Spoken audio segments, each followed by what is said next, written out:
এখন ইছামতি নদীর একটা ওই এখন ভাটা হচ্ছে, ভাটা এখন সিঁড়ি সিঁড়ি ধরে আমি উপরে উঠে আসছি।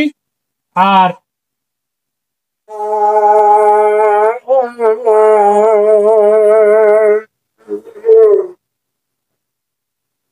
আর এখানে দেখছেন যে পাশেই পাশেই এই নদীর পাশেই সবুজ গাছগুলো খুব সুন্দরভাবে সুন্দরভাবে খুব সবুজ দেখা যাচ্ছে, এবং ওই পাশ দিয়ে সবুজ গাছ একবারে চলে গেছে।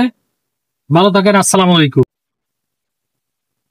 সমুদ্র শুধু দেখেন ভাটা হচ্ছে কিভাবে, পানি কিভাবে নিচে বেয়ে চলে আসছে, পানি নিচেই নামে চলে আসছে, মনে হচ্ছে যে বাঁধ ভেঙে গেছে, বাঁধের পানি দূরত্ব নেমে আসতেছে, দূরত্ব পানিগুলো দেখতে মনে হচ্ছে যে এখানে নিচু আর ঢালু, সেইভাবে দূরত্ব পানি বেয়ে চলে আসতেছে।